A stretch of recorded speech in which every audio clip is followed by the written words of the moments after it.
Shalom and welcome to Jewish Life, the show about people and issues in Judaism and about some of the secrets you missed out on Hebrew school. In our ongoing series about the living legacy of the Lubavitcher Rebbe, we have been presenting several points of view of people who have met the Rebbe and have been influenced by him in their lives, and in their Jewish lives in particular. Our guests to discuss the Rebbe, his legacy, and the impression he has left on them include Jennifer Schuster. She is in the financial world successfully, and she's also not new to this program. Our second guest is Steve Jacoby, again in the financial world, successfully again, but he is a guest first time at this program, hopefully not the last. And our third guest is Steve Eisenberg, who's been here several times already, also in the financial world, successful, and a very successful guest in this forum, in this show, and we really like to hear what they got to say and what they have to say about Lubavitcher Rebbe. I hope that these moments we're going to share together will shed some light on how the Rebbe has impacted on young professionals, successful people in the financial world, in the world of Manhattan, the Jewish world, active, lively, who really shouldn't have been missing anything, and why were they attracted to the Rebbe. Okay, why don't we honor our guests? Let's start with our guest, Steve Jacoby. Your background, you were not, you had a religious background. It's not like that you knew nothing about Judaism, so we can say that Lubavitch attracted you to Judaism, and this is where the Rebbe played a role in your life.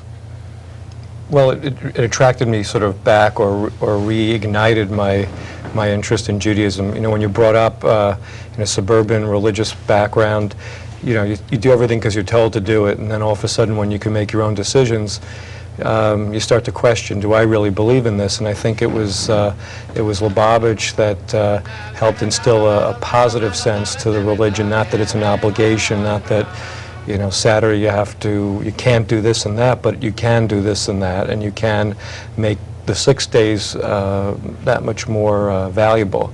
So in that respect, it didn't attract me, but it did certainly enhance my appreciation of Judaism. You met personally with the Rebbe, and of course, we're talking about how the Rebbe played a role in the driving force behind Lubavitch. How did you meet the Rebbe? My father arranged for my fiancée at the time and I to go meet him to receive a blessing.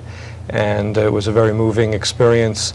You know, all the people that were waiting to see him, and you know, the words that he said and the dollars that he gave us. Give us a description of the scene. The whole scene, yes. Well, I mean, their lines. I'm sure that many of our viewers went through it, but you know, like refreshing their memory. Well, I mean, there are lines everywhere, and people going here and there, and, you know, as Jews always looking for a shortcut, this one's running up that stair, and that's, you know, and they're trying to get in quicker, but to no avail. And just a tremendous, the group of people was just so diverse. I mean, you had people that didn't look Jewish at all, and then people that looked like they were Hasidim, and it was just a wonderful sort of mixture of people from everywhere. And the Rebbe just to see him physically, and it's just an unusual experience. And he presented us with a few dollar bills to give to charity, and I was very moved by that. And we still have the dollars, actual dollars, and hopefully it's brought us a lot of good luck and success. Okay, I see Steve is smiling. He's pretty familiar. Steve, that's Steve Eisenberg now, our veteran. You've gone through this experience several times, and you've met the Rebbe, and give us a little of your personal moments with the Rebbe. The first time I had visited the Rebbe was about a week after the stock market crash in 1987. I was not a happy camper. You know, watching 5 years, 6 years of my portfolios washed away in a couple days. So I had conveyed my mood with a friend of mine. And she suggested that I go to 770. The Rebbe used to give out dollars on Sunday for a bracha, for a blessing. And you mean he had something to do with the crash too? No, this was subsequent to the crash. Okay. So I was a little skeptical, and I said, why not? You know, there's no atheists in foxholes. But I said, fine. I always respected the Rebbe, his work, you know, what he had accomplished for the Jewish world. So I went on a Sunday, waited online for 3 hours on that particular Sunday. And it was really an amazing experience. No shortcuts. Actually, we had shortcuts. We had some protection. And it was still 3 hours. And it was 3 hours it was 3 hours.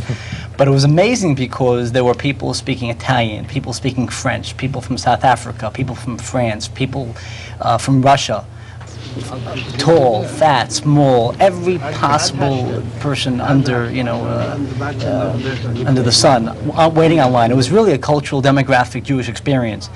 And finally, you know, the moment came, and I stood in front of the Rebbe, and quite frankly, I've never seen more blue eyes than with the Rebbe's eyes. The eyes were so piercing and so penetrating that I was very, very, you know, taken back. I couldn't even ask the Rebbe what I wanted at that point. And the Rebbe, and I said I'd like to request a bracha, a blessing for my parnasa, for my livelihood. And the Rebbe said, you know, what do you do? And I said, I work on Wall Street. So the Rebbe said something which was, I mean, to this day, I'll never forget. He said, well, it was one step backwards for 2 steps forwards. In other words, the stock market crash was really a step for something even better for mankind. And things weren't going to get worse. They're going to get better. But the most important thing, Steve, he didn't say Steve, you know, but he said was, I think, trachgit and zeingit, or tzeinget. My Yiddish isn't, think good and it'll be good. You know, positive thinking is that go further, go strong, it's going to be good. And the Rebbe gave me $1, and then the Rebbe gave me another $2, and that to give to charity, to charitable cause. And I remember leaving like a new person. I was re-energized. But I felt as though it's hard to explain to someone, and if someone would have told me this years ago, I wouldn't have believed it. Like the Rebbe knew exactly what I was going through, and I just felt he was inside of me. He knew exactly where I was coming from, my fears.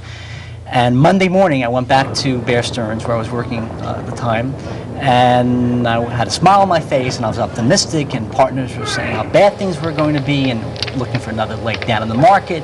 And I said, no, it's going to be good. We have to be buying. It's not the end of society. It's not the 1920s. And I remember these brokers and traders saying, Steve, are you crazy? You know, you on Prozac? Or, you know, what are you thinking? No, bad things are. The market just crashed. I said, no, it's going to be good. So I went back to my office saying, you know, maybe, you know, maybe I'm not thinking clearly. But I remember going, speaking to my partner, and we started buying. And not only did it save my whole mood for the next few weeks in the stock market, but it saved my career. And that year actually was, thank God, was my best year I ever had, because I had that positive outlook, and also that the stock market crash wasn't in a vacuum. That God is involved even in things like the stock market, and it was a cleansing for some purpose. So the Rebbe really was on the mark there. Yeah. It's interesting the way your attitude, the way you're presenting the Rebbe's attitude. I can say I feel this now also. With all the negative or setback that we've suffered, and we still have the ability to sit and talk and go on further and push on and see that things should still go on, which is a good moment to hear what Jennifer has to say. You met with the Rebbe personally also several times, I believe, and you've been attracted to Lubavitch and influenced by the Rebbe. Jennifer, share some of your experiences. The item in particular that had the biggest impact upon me was also going for dollar bills, going to get a blessing, and seeing the warmth and the generosity with which the Rebbe welcomed all Jews to see him and to get a blessing, and really was compassionate and sort of stepped inside each person's skin. And that had a large impact upon me and on my life, as far as my feelings to other people and to other Jews, and to the way I conducted myself in being hospitable and trying to also be sensitive to other people. It had a large impact on my personal growth. How did you see this? I mean, you went to the Rebbe, and what was it that triggered that feeling? No matter sort of who you are, you wait in line for some amount of time, whether it's all day or half an hour or 3 hours, and you can't help but notice, even if it's when you're at the front of the line and there are a few people in front of you, the way that the Rebbe really focused, even though it was only for a few seconds, focused on each person and really connected with them and made it and really impacted in such a large way on everyone's life, and no person was discernibly treated better or worse or given preference. Everyone was equal.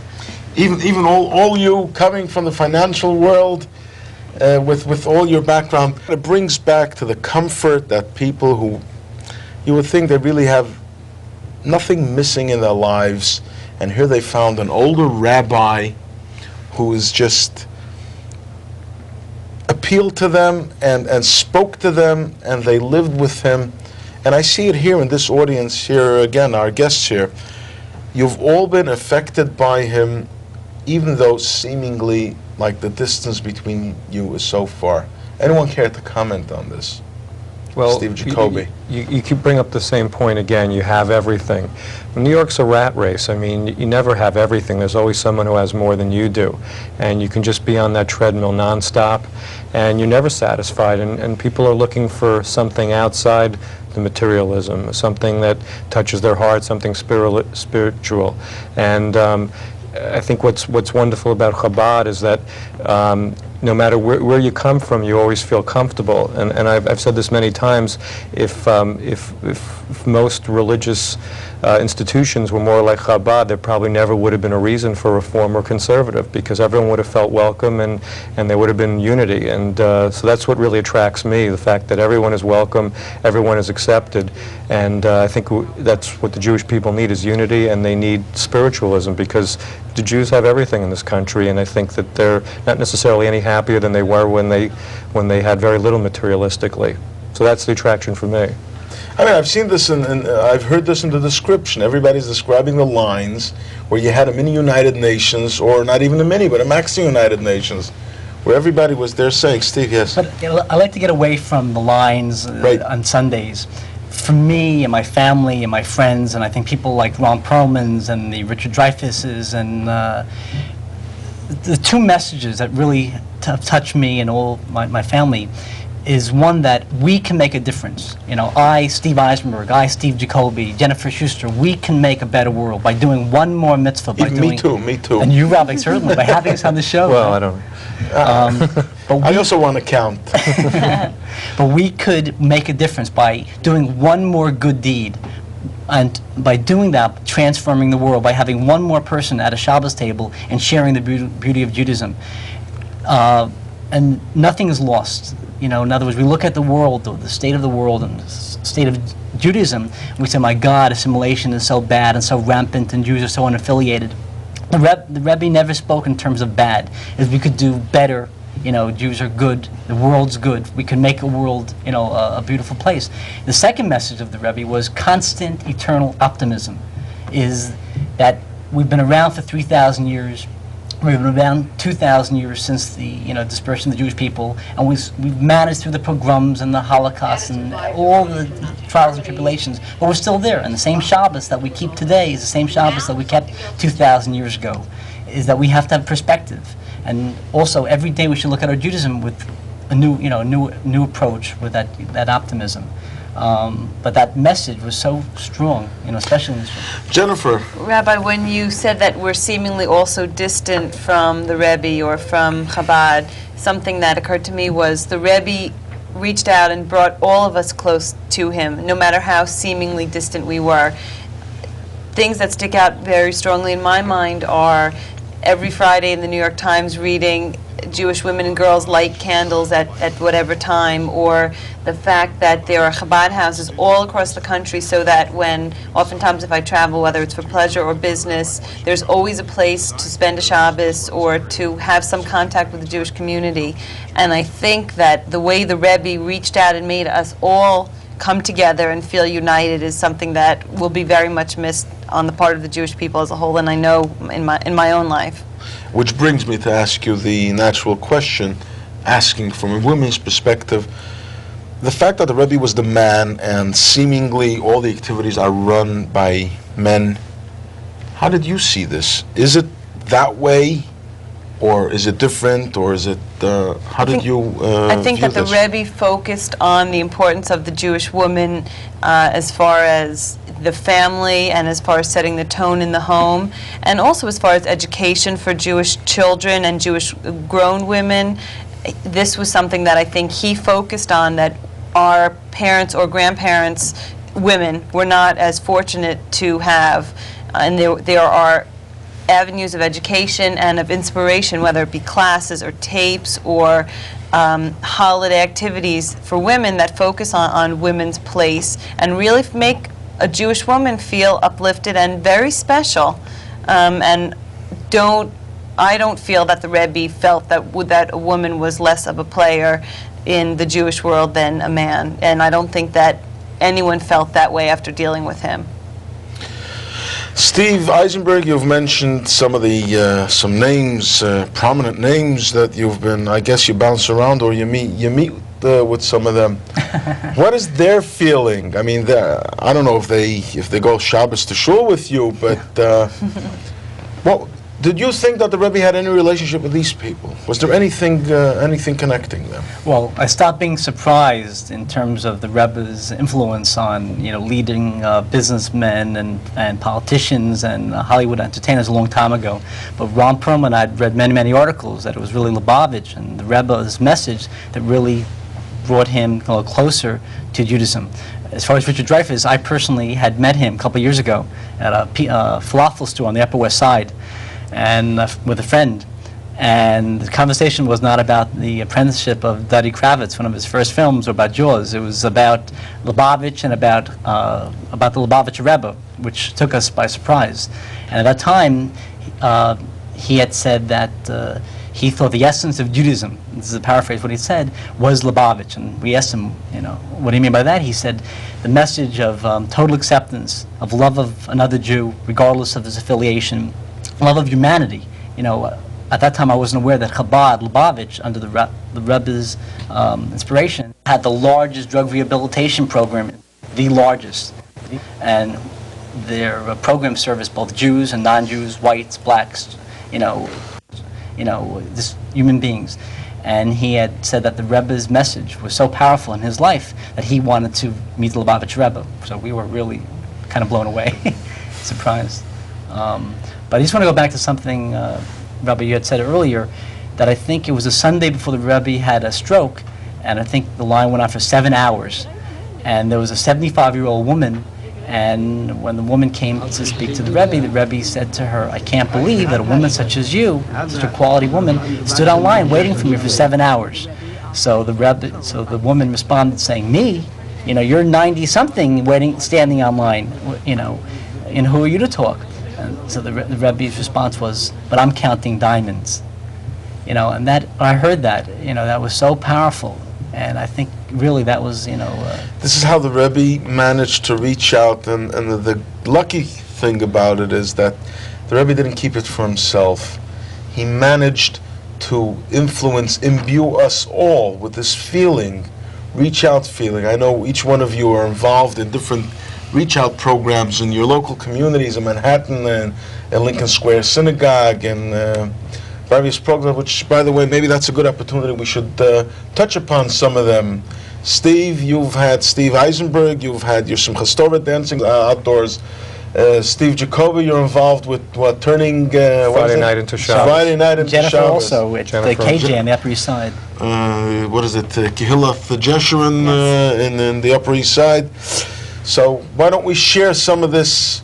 I can clearly say that Lubavitch has a lot to do with this outreach activities, even though that they're sponsored by local. Jennifer, tell us about your programs. I've been involved. I've been fortunate to be involved in the last 4 or 5 years with my synagogue, Kehillah Jeshurun, on the Upper East Side, bringing Turn Friday Night into Shabbos into the synagogue.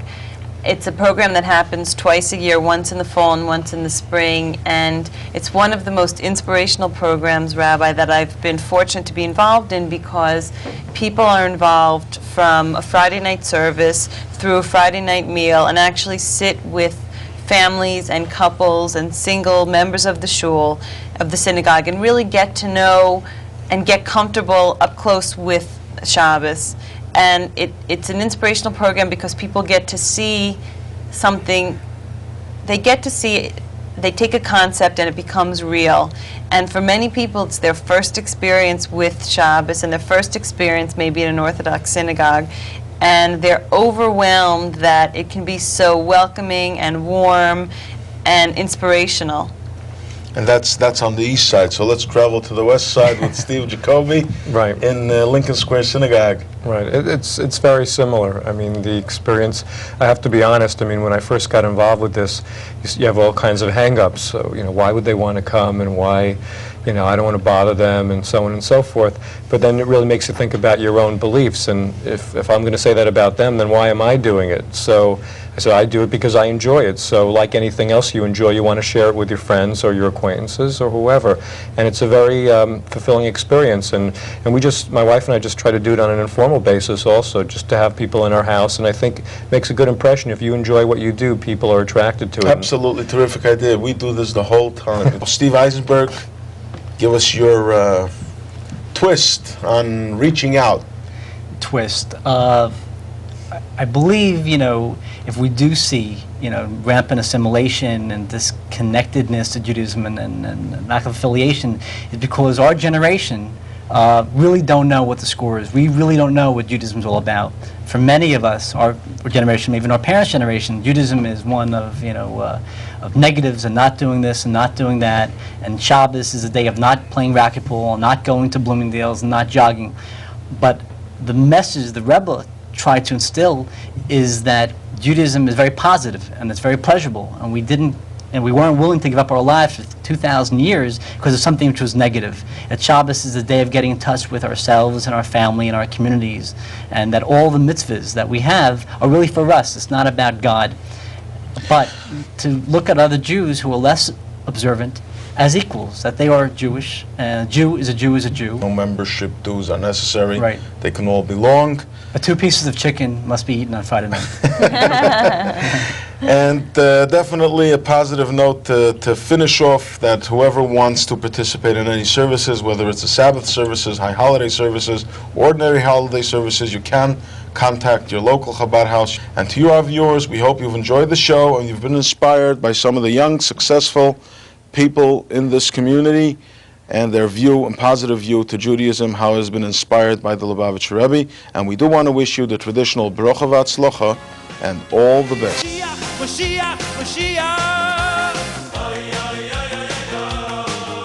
Mashiach, Mashiach, Mashiach. Mashiach, Mashiach, Mashiach. Mashiach, Mashiach, Mashiach.